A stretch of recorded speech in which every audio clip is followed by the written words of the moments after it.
नमस्कार, मैं हूं अमित पाले। सुबह के 10 बज रहे हैं और आप देख रहे हैं दमदार 10। बुलेटिन की शुरुआत इस वक्त की सबसे बड़ी खबर के साथ हम करते हैं। 10 दिन में ही पाकिस्तान की हेकड़ी निकल गई। कंगाली के डर से पाकिस्तानी क्रिकेट बोर्ड के एक बार फिर से सरेंडर करने की जो तस्वीर है सामने आ चुकी है। बड़ी खबर है कि T20 वर्ल्ड कप में अब पाकिस्तान ने यू टर्न ले लिया है। पाकिस्तान भारत के साथ मैच खेलने के लिए तैयार हो गया है। आईसीसी की सख्ती के बाद पाकिस्तान बैकफुट पर है। कल तक मैच खेलने से इनकार करने वाला पाकिस्तान अब 15 फरवरी को कोलंबो में टीम इंडिया के सामने मैदान पर उतरने के लिए अब राजी हो चुका है। पाकिस्तान ने यह फैसला लाहौर में हुई मीटिंग के बाद लिया है और इस बैठक में पाकिस्तान और बांग्लादेश ने आईसीसी के सामने कई डिमांड रखी थी, जिनमें से कुछ मांगों को स्वीकार किया गया, लेकिन आईसीसी ने पीसीबी की ज्यादातर मांगों को तो खारिज कर दिया है।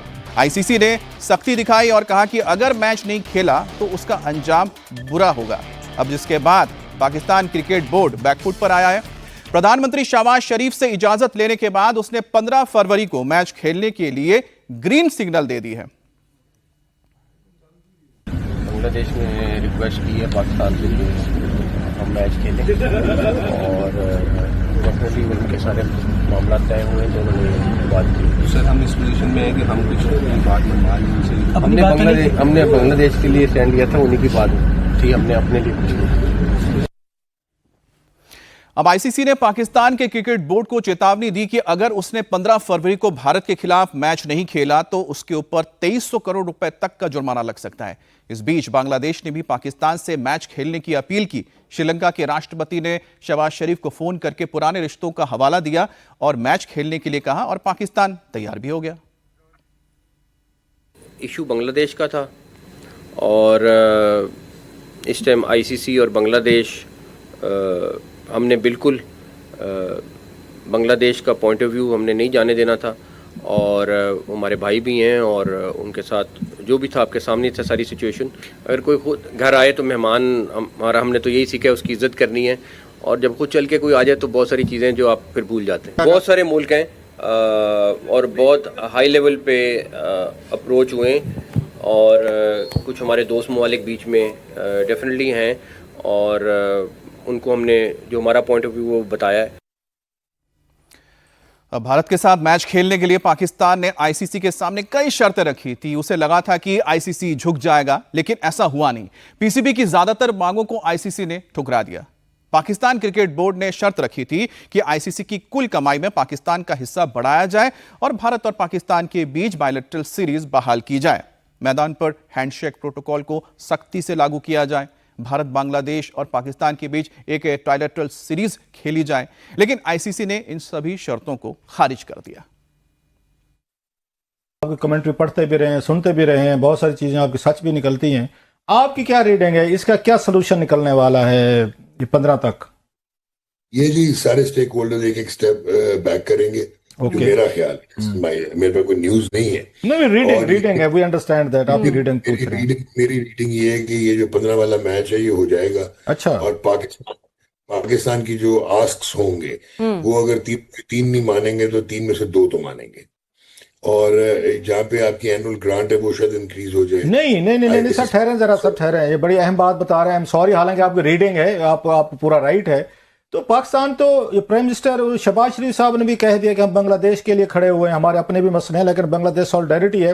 तो विदाउट बांग्लादेश की टूर्नामेंट में वापसी अगर पाकिस्तान मानता है तो ये तो पाकिस्तान की डिफीट समझी जाएगी। ये तो फिर इंडिया की उनका स्टांस ठीक समझा जाएगा। विदाउट मतलब बांग्लादेश, ये तो फिर आपकी सारी कीती कराई पे पानी फिर जाएगा। पूरी दुनिया जो साथ खड़ी हुई आपके कि छोड़ो यार, ये अपने $400 लेके $500 का अपनी ग्रांट बढ़वा के ये पाकिस्तान तो वही वाली बात है, साइड पे हो गया। नहीं, इसमें एक तो आपकी शर्त ये होगी ना कि जो इनका बिहेवियर है और जो इनकी पॉलिटिक्स की और इंडिया की जो बीसीसीआई की वो जो इंटरवेंशन है आईसीसी में वो खत्म की जाए और आईसीसी जो है ये फर्स्ट स्टेप फॉरवर्ड है उस तरफ और आईसीसी की न्यूट्रलिटी को वापस लाया जाए और जो उसकी लेजिस्लेटिव बॉडी की मैंडेट वो उस पर चले, इक्वालिटी के साथ सारों को ट्रीट करें। और बांग्लादेश ने तो खुद एक्सेप्ट कर लिया वो डिसीजन जो था 14-2 का आईसीसी का।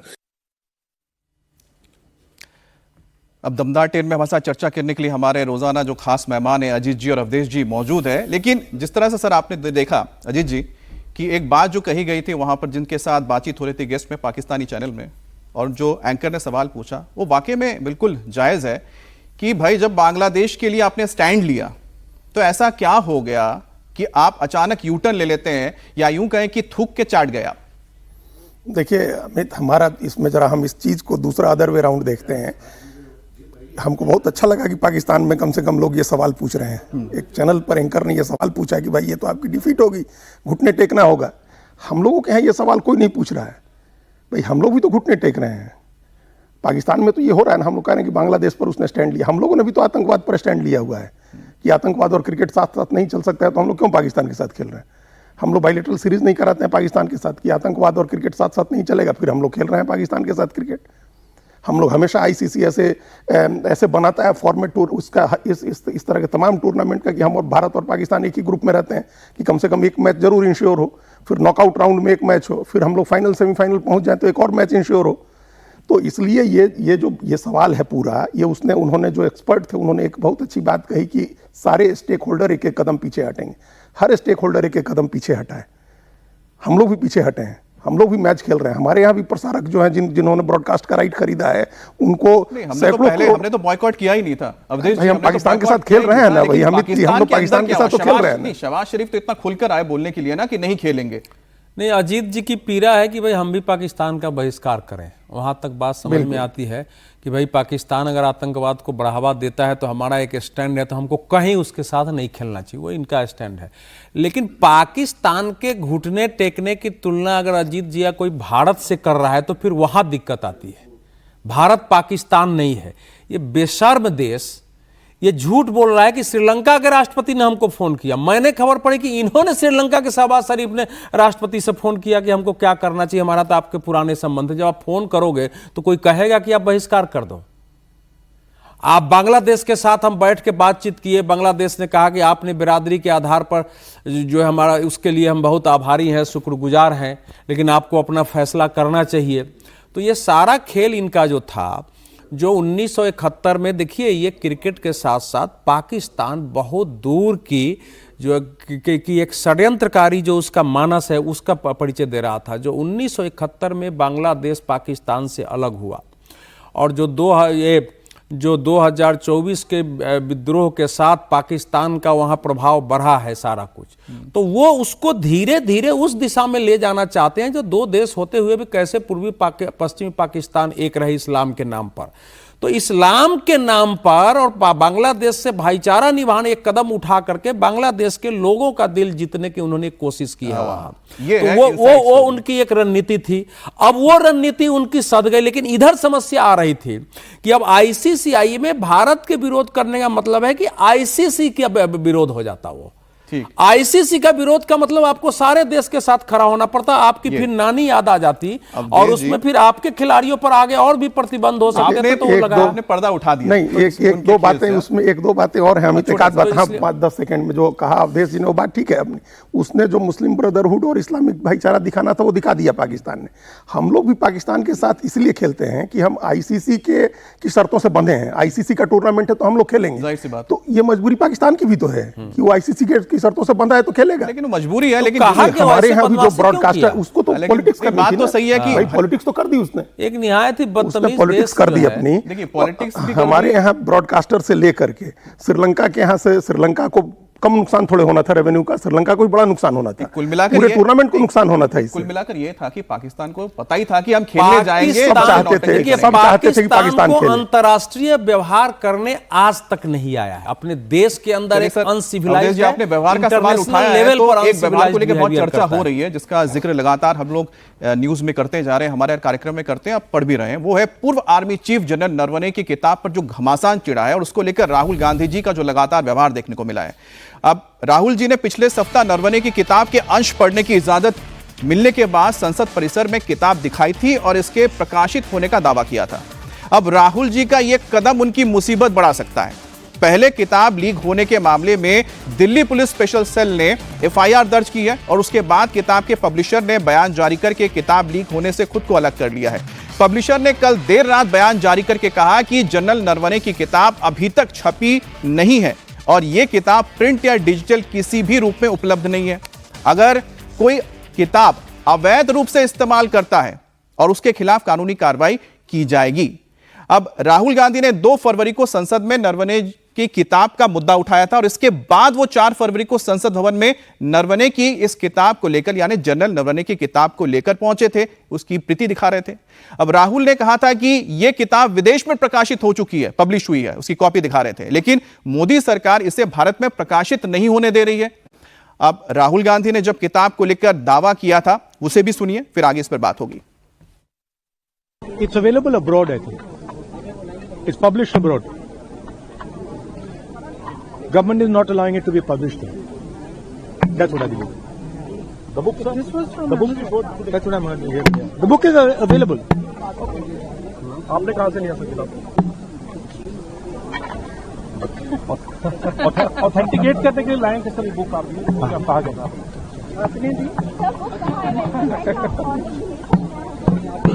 You can imagine where the book has come from. अब उनके इस बयान के बाद आपने देखा था लोकसभा ठप हो गया, कोई कामकाज नहीं हो पा रहा है। बिना प्रधानमंत्री के संबोधन के लोकसभा में राष्ट्रपति के अभिभाषण पर चर्चा को मंजूरी दी गई और ना ही लोकसभा में बजट पर चर्चा हो पा रही है।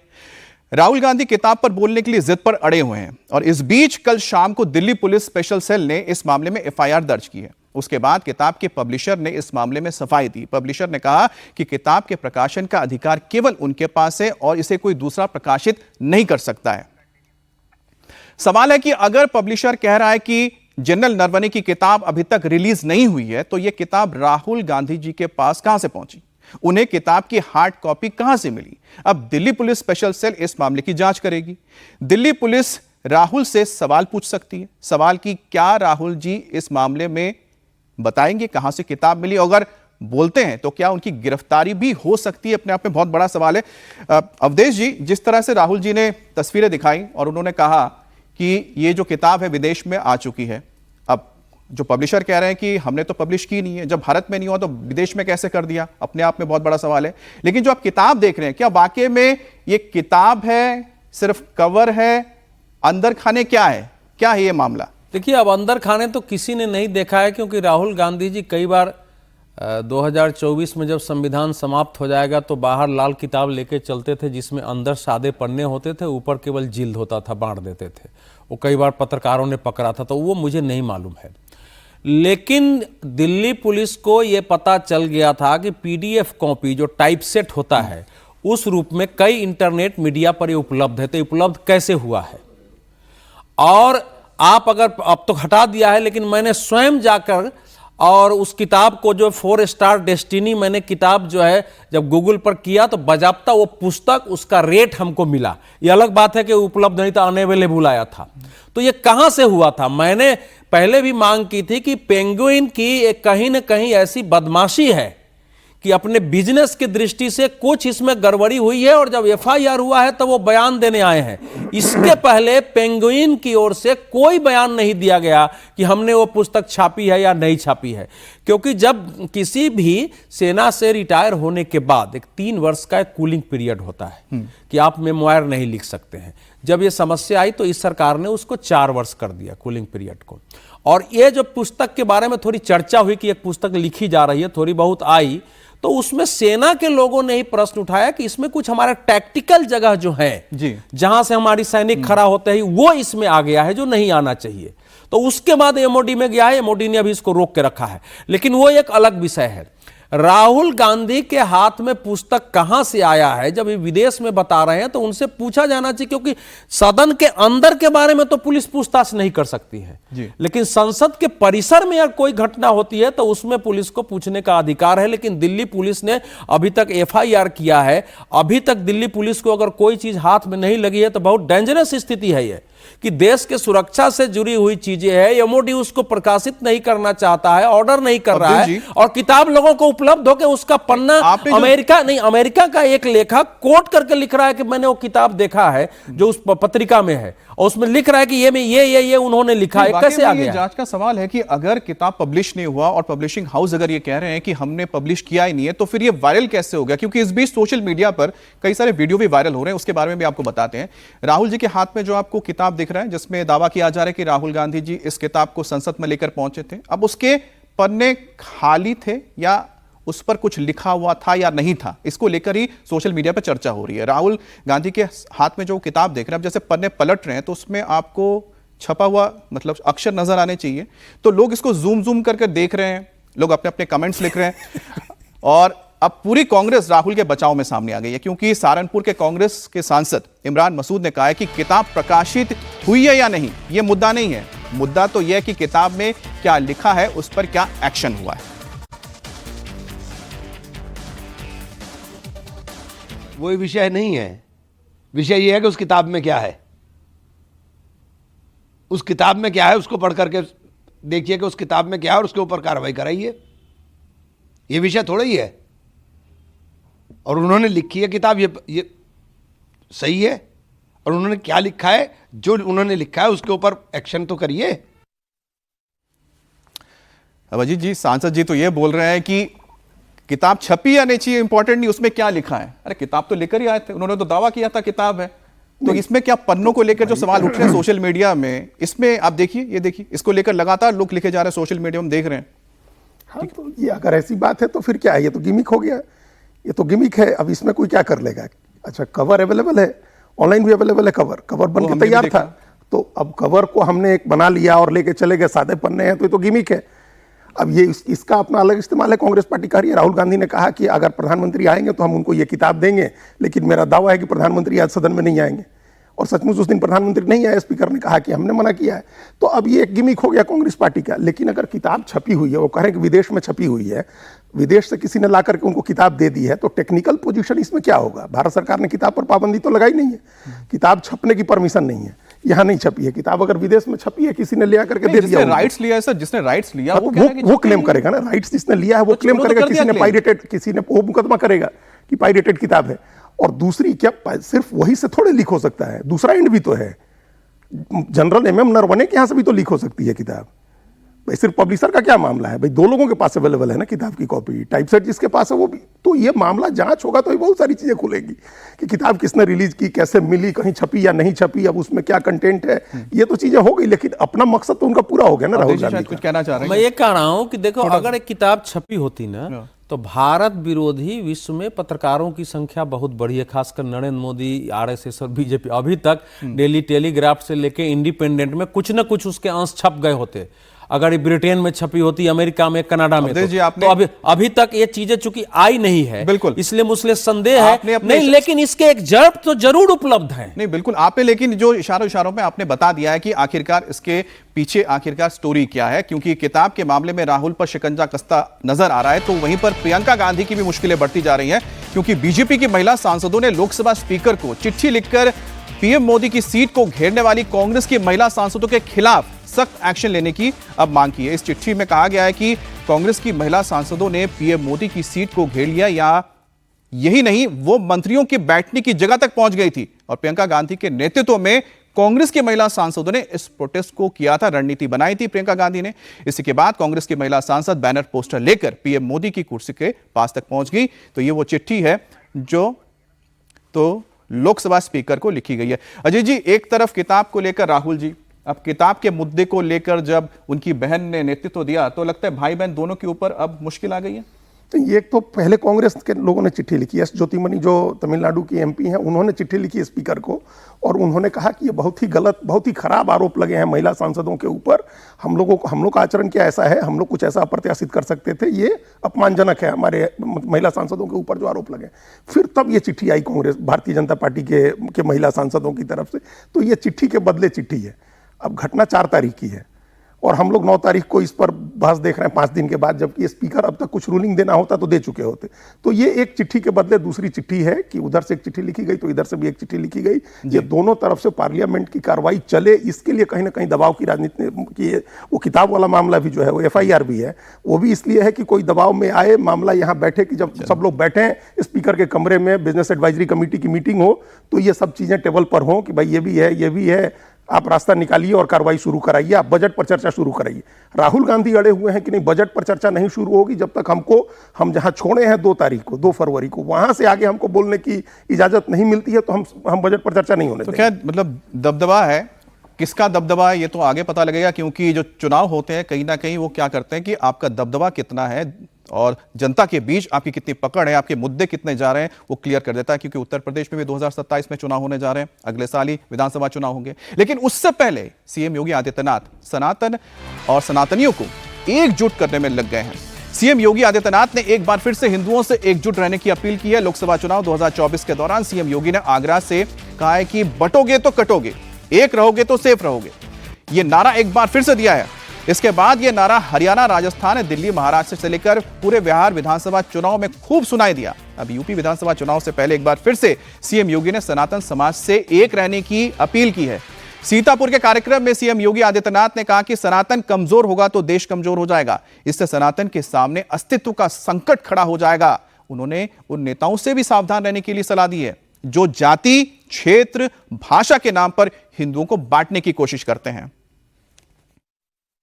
नेताओं के बहकावे में आने की आवश्यकता नहीं, बढ़ने की आवश्यकता नहीं।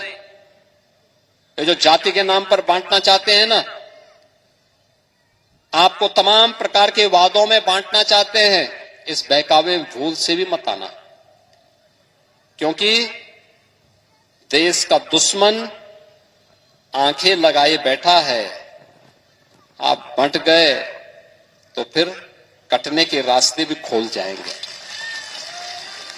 याद रखना, सनातन कमजोर होगा तो देश कमजोर होगा, देश कमजोर होगा तो सनातन के सामने अस्तित्व का संकट खड़ा होगा।